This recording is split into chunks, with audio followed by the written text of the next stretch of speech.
Centre லைனை connect பண்ணிவிட்டு இதுதான் நமக்கு சென்டர் லைன். அதை வேணால் ஒரு மார்க் பண்ணி வச்சுக்கலாம். அது தெரியும் உங்களுக்கு, இருந்தாலும் நீங்கள் ஒரு பிகினருங்கிறதுனால இப்படி மார்க் பண்ணி வச்சுக்கலாம். வச்சுட்டு இந்த சென்டரை வச்சுட்டு இந்த பக்கமும் அந்த பக்கமும் ஒரு 3 லைன்ஸ் வளர்த்துட்டு பார்க்கலாம். இதே மெத்தடை ஃபாலோ பண்ணி நம்ம போட்டு கொண்டு வர வேண்டியதான். அதோட நமக்கு பேஸ் முடியும். பேஸ் நம்ம கம்ப்ளீட் பண்ணிட்டோம்.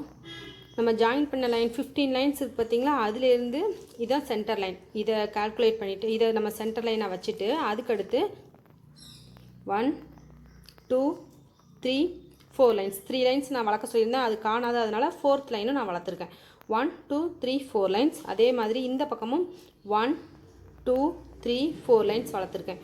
சென்டர் லைனை விட்டுட்டு பாருங்கள், மறுபடியும் கவுண்ட் பண்ணி காமிக்கிறேன். 1 2 3 4 1 2 3 4 மொத்தமாக 8 + 1 9 லைன்ஸ் நமக்கு இருக்கும். இங்கே ஒரு 4 4 + 1 8 + 1 9. அதே மாதிரி இந்த பக்கமும் நம்ம ஃபினிஷ் பண்ணி வச்சுக்கணும்.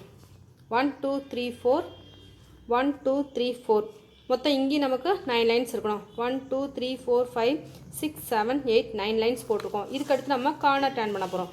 இப்போ ஒரே மாதிரி இருக்குது பார்த்தீங்களா. இப்போ இந்த சென்டர் லைனில் நம்ம நாட் பண்ணி வச்சுக்கோம்னா அதை நம்ம அன்டைப் பண்ணிடலாம். இதை வளைச்சி விட்டு இப்போ இந்த 2 வயரும் ஒன்று போல் வருது பார்த்தீங்களா. இந்த இடத்துல நம்ம சேம் வயராக இருக்கிற இடத்துல நம்ம கார்னர் டர்ன் பண்ண போகிறோம். எப்போவுமே கிராஸ் கட் கூடையில் நம்ம கார்னர் டர்ன் பண்ணுவோம் பாருங்கள், 2 சேம் வயரை வச்சு பண்ணுவோம். அதே மாதிரி தான். அதுக்கு முன்னாடி இங்கெல்லாம் பாருங்கள் குட்டி குட்டி டைமண்டாக நமக்கு கிடச்சிருக்கும். இந்த கேப்லாம் பார்த்திங்கன்னா குட்டி குட்டி டைமண்டாக இருக்கும். இந்த இடத்துல நம்ம கார்னர் டர்ன் பண்ணும்போது நமக்கு ட்ரையாங்கிள் ஷேப் ஃபார்ம் ஆகும். அப்படி ஃபார்ம் ஆச்சுன்னா நம்ம கரெக்டாக கார்னர் டர்ன் பண்ணியிருக்கோம்னு அர்த்தம். 4th லைனில் நான் கார்னர் டர்ன் பண்ணுறேன். 3rd and 4th சென்டர் லைனை எப்போவுமே நம்ம கால்குலேட் பண்ணவே கூடாது. அதை விட்டுட்டு தான் நம்ம கவுண்ட் பண்ணணும். இங்கே கார்னர் டர்ன் பண்ணுறது கொஞ்சம் டஃப்பாக தான் இருக்கும். நல்லா கையில் இறுக்கி பிடிச்சி வச்சு டர்ன் பண்ணுங்கள். ஒயர் உடஞ்சிட்டே தான் போகும். அதை கொஞ்சம் நம்ம சரி பண்ணி அப்புறமா தான் டர்ன் பண்ணணும். எப்போது நம்ம பிஸ்கட் நாட் போடுவோம் பார்த்தீங்களா, அதே மாதிரி தான். நான் ஒரு இடத்துல டர்ன் பண்ணி காமிக்கிறேன். நீங்கள் 4 பக்கமும் அந்த மீதி 3 பக்கமும் டர்ன் பண்ணிடுங்க. எப்பவும் போல் பிஸ்கட் நாட் நான் போட்டு காமிச்சிட்ருக்கேன். இந்த இடத்துல நமக்கு ஒரு முக்கோண ஷேப் கிடைக்கும். நான் வீடியோ காமிக்கிறதுனால கொஞ்சம் எனக்கு லூஸ் விடும். நீங்கள் பக்கத்தில் வச்சு போடும்போது நல்லா உங்களுக்கு டைட்டாக வந்துடும். கொஞ்சம் இங்கே அங்கேயும் ஒயர் இழுபடத்தான் செய்யும். ஏன்னா கார்னர் பார்த்திங்களா, அதனால் இந்த பக்கம்லாம் சின்ன சின்ன கேப்ஸ் இருக்கத்தான் செய்யும். அதை நம்ம ரொம்ப கம்ப்ளீட்டாலாம் போட முடியாது. முடிஞ்சால் போட்டுருங்க. இப்படி கொஞ்சம் இழுத்து வச்சு போடணும், அவ்வளோதான். இங்கே பாருங்கள், ஒரு சின்னதாக ஒரு முக்கோணம் மாதிரி கிடச்சிட்டு பாருங்கள். ட்ரையாங்கிள் ஷேப் ஃபார்ம் ஆகிருக்கா. இப்போ நம்ம கார்னர் டர்ன் பண்ணிட்டோம். இதுக்கடுத்து நமக்கு கிராஸில் எங்கெல்லாம் இந்த பக்கம் கிராஸ் வருது, இங்கே நாட் போட்டு கொண்டு வரணும். அதே மாதிரி இந்த 2 பக்கமும் கிராஸ் வரும். இதை விட்டுணும். இதை விட்டுட்டு இங்கே கிராஸ் வருது பார்த்திங்கன்னா, இந்த கிராஸ் நாட் எல்லாமே போடணும். இப்போ நான் ஒரு பக்கம் டர்ன் பண்ணியிருக்கேன். இதே மாதிரி இந்த 2 பக்கமும் சேர்த்து கார்னர் டர்ன் பண்ணணும். 2nd கார்னர், அடுத்து 4th கார்னர். கவுண்டிங்கில் பார்த்திங்கன்னா 1 2 3 4 3rd and 4th நம்ம கார்னர் டர்ன் பண்ணணும். சென்டரை விட்டுட்டு, சென்டர் லைனை எப்போவுமே கணக்கில் வைக்கக்கூடாது. அதை விட்டுட்டு 1 2 3 4 3rd and 4th நம்ம கார்னர் டர்ன் பண்ணிகிட்ருக்கோம்.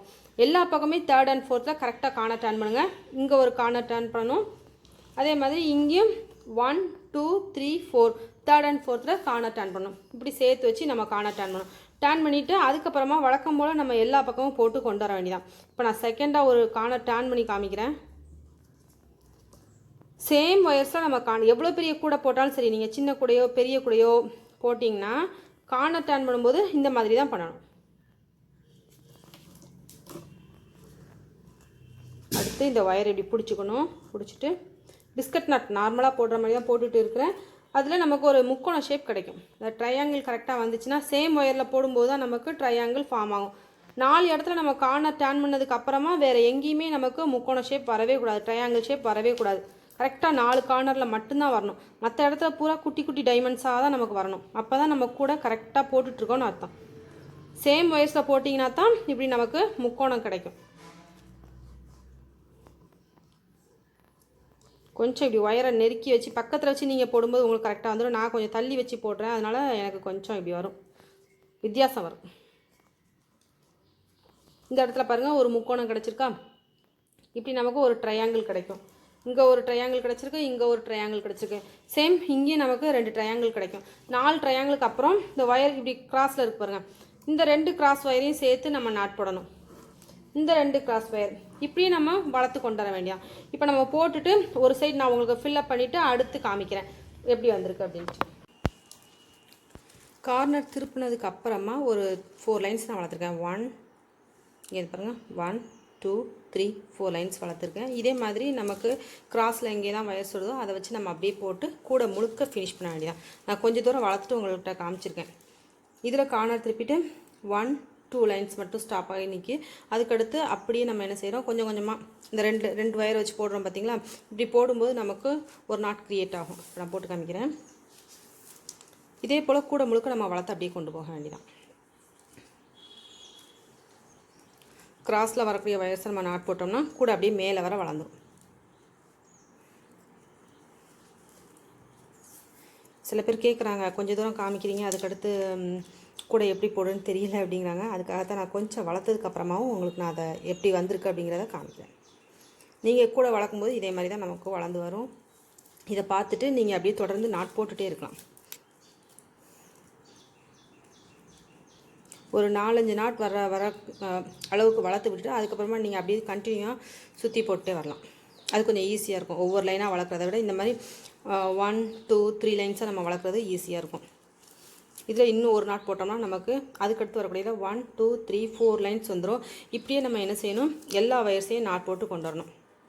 தேவையான அளவுக்கு ஹைட் வளர்த்துட்டு ஓரளவுக்கு ஒரு 4-5 நாட்கிட்ட அப்படியே ஒன்று போல் வளர்த்துட்டு இங்கே வர நம்ம வளர்த்துட்டோம். அதுக்கடுத்து நம்ம அப்படியே நாட் சுற்றி போட்டு கொண்டு வரும்போது கூட ஓரளவுக்கு வளர்ந்துடும். ஒரு அரை கூட கிட்ட வளர்ந்துடும். கார்னர் திருப்பினதுக்கப்புறமா நமக்கு பேஸ் இந்த அளவுக்கு இருக்கும். பேஸில் 1 2 3 4 நாட்ஸ் இருக்கும் கரெக்டாக. அதே மாதிரி இந்த பக்கமும் இருக்கும் 1 2 3 4. இனிமேல் கூடையோட அகலம் பார்த்திங்கன்னா இவ்வளோ பெருசு இருக்குது. இந்த உயரம் இது அகலம்.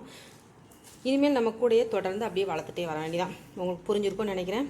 4 பக்கமும் கார்னர் திருப்பினதுக்கப்புறமா ஓரளவுக்கு 2 லைன் போட்டதுக்கப்புறமா உங்களுக்கு காமிச்சிருக்கேன். அதுக்கடுத்தும் நம்ம என்ன செய்யணும், கண்டினியூஸாக இந்த கிராஸ் வயர்ஸ் வர இடத்துலலாம் பிஸ்கட் நாட் போட்டு அப்படியே கூட முழுக்க இந்த எண்டிங் வர இதே ப்ரொசீஜர் தான். இதை ஃபாலோ பண்ணி எண்டிங் வர கொண்டு வாங்க. லாஸ்ட்டாக நம்ம கூடையை ஃபினிஷ் பண்ணிவிட்டு நமக்கு வயர்ஸ் உள்ள எப்படி இன்சர்ட் பண்ணுறது அப்படிங்கிறத உங்களுக்கு லாஸ்ட் வீடியோவில் காமிக்கிறேன். இப்போதைக்கு நம்ம கூடையை அப்படியே வளர்த்து கொண்டு வர வேண்டியதான். ஃபுல்லாக ஃபினிஷ் பண்ணிவிட்டு பார்க்கலாம். கூடையை முழுக்க ஃபினிஷ் பண்ணிவிட்டு பார்க்கலாம்.